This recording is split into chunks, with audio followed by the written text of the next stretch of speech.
तो हम प्रश्नावली 8.2 पढ़ रहे हैं। ठीक है, हम प्रश्नावली 8.2 का तीसरा प्रश्न करेंगे। क्या प्रश्न दिया हुआ है कि अनुमान लगाइए कि आकृति का कितना भाग रंग किया हुआ है। इस प्रकार ज्ञात कीजिए कि प्रतिशत कितने प्रतिशत भाग रंगीन है। तो तीन आकृतियां दी हुई हैं आपको। ठीक है, तीन आकृतियां दी हुई हैं, उसमें उनका एक भाग जो है वो रंगीन है।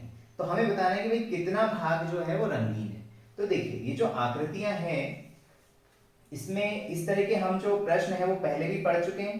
ठीक है, इस तरह के प्रश्नों को हम भिन्न संख्या में हम कर चुके हैं कि हमें आकृति दी होती थी और हमें क्या निकालना होता था, भिन्न संख्या निकालनी होती थी। ठीक है, हम आकृति को देख के हम उसकी भिन्न संख्या निकाल लेते थे। तो यहां पर हम क्या कर सकते हैं कि देखिए, पहला जो प्रश्न दिया हुआ है उसमें एक वृत्त बना हुआ है और उसका एक हिस्सा क्या है, उसका एक हिस्सा क्या है, रंगीन है। तो वो देखिए, टोटल जो वृत्त है उसके कितने हिस्से हो सकते हैं, कितने बराबर हिस्सों में डिवाइड हुआ है, वो 4 हिस्सों में डिवाइड हुआ है।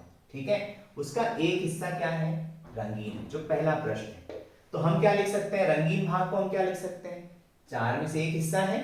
ये हम पढ़ चुके हैं भिन्न संख्याओं में। ठीक है, 4 हिस्सों में से एक हिस्सा क्या है, रंगीन है। तो वो क्या हो जाएगा, 1/4। ठीक है, 1/4 हुआ उसका मतलब।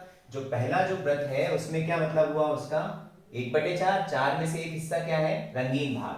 तो रंगीन भाग बराबर क्या हो गया, रंगीन भाग बराबर क्या हो गया, रंगीन भाग बराबर 1/4।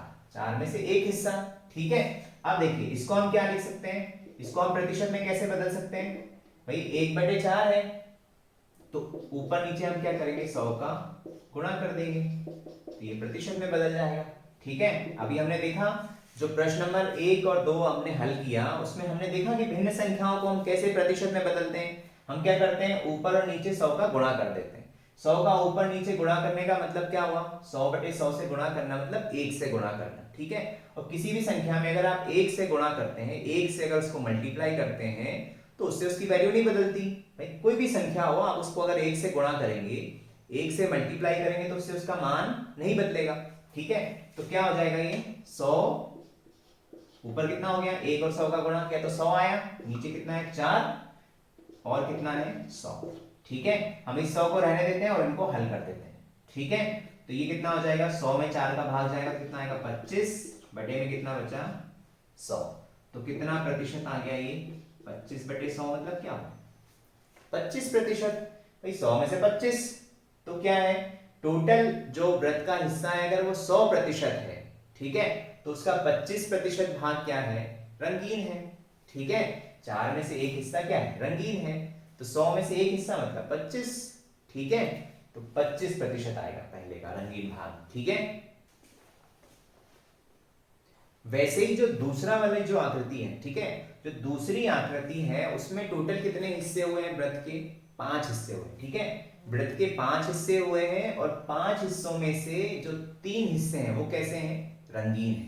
ठीक है, वृत्त के 5 हिस्सों में से 3 हिस्से कैसे हैं, रंगीन है। तो रंगीन भाग को हम क्या लिख सकते हैं, 3/5 लिख सकते हैं। भाई 5 में से 3 हिस्से कैसे हैं, रंगीन है, तो हमने क्या लिख लिया भिन्न के रूप में उसको, 3/5। तो इसको हम कैसे बदल सकते हैं प्रतिशत में, ऊपर नीचे हम क्या करेंगे, 100 का गुणा कर देंगे। ठीक है, वही बात, ऊपर नीचे 100 का गुणा किया तो उससे वैल्यू नहीं बदलेगी। अब हम नीचे वाले 100 को छोड़ के बाकी संख्या को हल करेंगे। तो इनका गुणा कितना हो गया, 300 बटे में 5 नीचे 100 का गुणा। ये तो हमने वैसे ही लिख दिया। अब देखिए 300 में 5 का भाग करेंगे तो कितनी बार जाएगा, 30 में 5 का भाग किया 6 बार गया और 0 60 बार जाएगा, 5 का 30, 5 6 30 होता है। ठीक है, तो कितना आ गया, 60/100।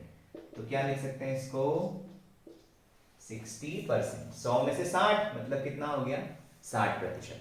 ठीक है, वैसे ही इसकी आखिरी आकृति क्या दी हुई है, इसकी आखिरी आकृति में कितने हिस्से किए हैं टोटल वृत्त के, 8 हिस्से हैं। ठीक है, वृत्त के टोटल कितने हिस्से हो रहे हैं, 8 हिस्से हो रहे हैं और 8 में से जो 5 हिस्से हैं वो कैसे हैं, रंगीन है। ठीक है, सॉरी, 8 में से 3 हिस्से कैसे हैं, रंगीन है। 8 में से 3 हिस्से क्या है, रंगीन है। तो हम क्या लिख सकते हैं रंगीन भाग को, 8 में से 3 मतलब 3/8। ठीक है, 3/8 लिख सकते हैं ना, 8 में से 3 है, 3/8 परसेंटेज में बदलना है, प्रतिशत में बदलना है। तो क्या करेंगे हम, ऊपर भी 100 का गुणा करेंगे, नीचे भी 100 का गुणा करेंगे। ठीक है, तो क्या हो गया, इसका गुणा हुआ तो 300 बटे में क्या है 8 गुना 100। ठीक है, अब आप इससे भाग कर दीजिए, कितनी बार जाएगा ये, 3 बचेगा 6 7, ठीक है 0.5। 300 को अगर आपसे भाग करेंगे तो 8 3 24, 8 3 24, बचेगा 6, इधर कितना हो गया 60, 60 में कितनी बार जाएगा, 8 7 56, 8 से तो 56, बचेगा 4। ठीक है, अब कुछ हमारे पास में कैरी लेने के लिए नहीं है, तो हम बाहर से कैरी लेंगे, इसलिए क्या लग जाएगा, पॉइंट लग जाएगा। तो 4 बचा था, 4 के पीछे 0 हो जाएगा 40, 40 में 8 का भाग देंगे तो कितना आएगा 5, बटे में कितना है 100, 100 है नीचे, तो ये कितना हो गया 37.5 अपॉन 100 को हम क्या लिखते हैं, प्रतिशत। ठीक है, तो क्या आंसर आ गया, रंगीन भाग कितना है 37.5%। ठीक है, अब हम प्रश्नावली 8.2 का चौथा प्रश्न हल करेंगे। क्या प्रश्न है, ज्ञात कीजिए।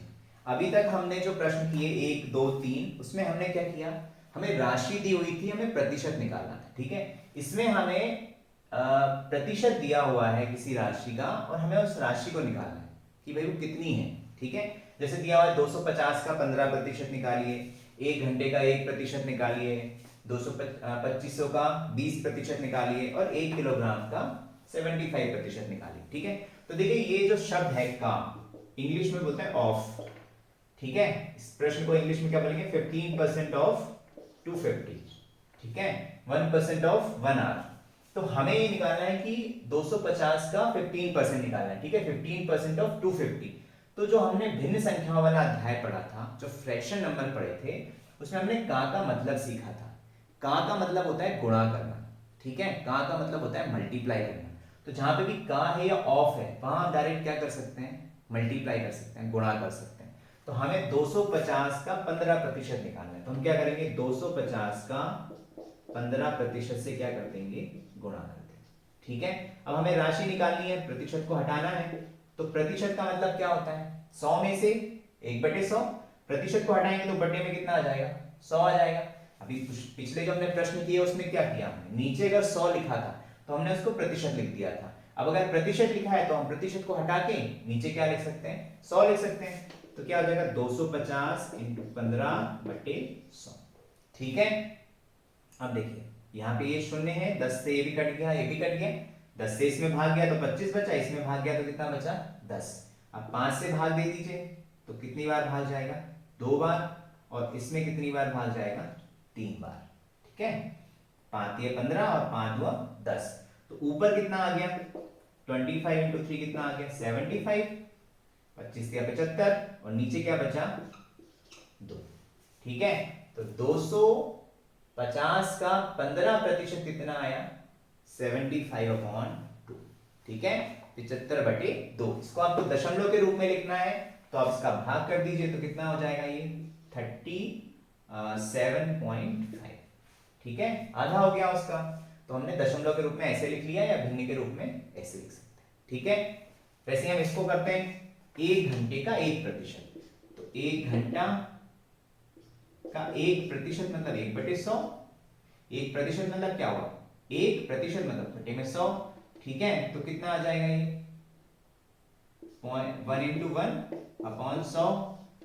ठीक है, मतलब कितना हो गया, 1/100 हो गया, 1/100। 1/100 को हम क्या लिख सकते हैं, नीचे 2 शून्य है, तो दशमलव के रूप में हम क्या लिख सकते हैं, कितने अंकों के बाद दशमलव लग जाएगा, 2 शून्य है तो 2 अंकों के बाद 2 अंकों के बाद में क्या लग जाएगा, दशमलव लग जाएगा, तो क्या आ जाएगा 0.01 आर। ठीक है, घंटे। वैसे ये वाला प्रश्न है 2500 का 20%। तो 2500 का मतलब गुणा करना, 20% मतलब बटे में 100। ठीक है, ये शून्य से ये 2 शून्य से ये 2 शून्य कट गए, 100 से भाग दे दिया हमने, तो ये दोनों शून्य आपस में क्या हो गए, कैंसिल हो गए, ऊपर और नीचे के। तो ऊपर क्या बचा, 25 का 2 में गुणा करेंगे तो कितना हो जाएगा 50, और 1 शून्य ये है, तो कितना आ गया 500। ठीक है, 2500 का मतलब गुणा करना, 20% मतलब बटे में 100 प्रतिशत, ये 100 में 2 शून्य थे, इसके 2 शून्य आपस में कैंसिल हो गए, मतलब 100 का इससे भी भाग कर दिया, इससे भी भाग कर दिया, तो ये 100 1 बन गया और ये 25 होगा, कितना बचा 25। अब 25 का इसमें गुणा करिए तो 25 दूनी 50, ठीक है, और एक शून्य यहां से, तो कितना आ गया 500। वैसे 1 किलोग्राम का 75%, तो 1 किलोग्राम का मतलब मल्टीप्लीकेशन, ऑफ मतलब मल्टीप्लीकेशन, 75 अपॉन प्रतिशत मतलब बटे में 100। अब देखिए क्या कर सकते हैं हम इसको 25 से काट सकते हैं, 25 दिया 75, ये कितनी बार जाएगा 4 बार, 25 दिया 75 और 25 चुका 100, तो ऊपर कितना आ गया 3, नीचे कितना आ गया 4, 3 एकम 3 और नीचे कितना आ गया 4। तो 1 किलोग्राम का 75% कितना आया 3/4, या इसको हम ऐसे भी लिख सकते हैं 0.75। आप अगर 4 से इसमें भाग देंगे तो कितना आएगा 0.75, या डायरेक्ट यहाँ पे भी आप लिख सकते हैं, देखिए 70/70। अगर हम इसको नहीं काटते हैं मान लीजिए, ठीक है, हम अलग तरीके से समझते हैं, हमने इसको नहीं काटा मान लीजिए, तो 75 और इसका गुणा हो गया, तो ये 75 आया, बटे में कितना है 100, नीचे कितने शून्य हैं 2 शून्य हैं, तो 2 अंकों के बाद क्या लग जाएगा दशमलव, तो 1 2 अंक, इसके बाद में क्या लगेगा दशमलव, ठीक है, आगे क्या है 0, तो क्या हो गया, इसको हम क्या लिख सकते हैं, ये हमने पढ़ा था दशमलव वाली संख्याओं में, नीचे 2 शून्य है, अगर हम इसका इसमें भाग देते हैं तो दशमलव के रूप में हम क्या लिख सकते हैं इसको, 2 अंकों के बाद में दशमलव, तो क्या लिख सकते हैं उसको 0.75, ठीक है। तो इस तरीके से हम दी हुई राशियों को, अगर का वाला प्रश्न है तो दशमलव वाली जो दशमलव को हम किसमें बदल सकते हैं, राशि में बदल सकते हैं, ठीक है।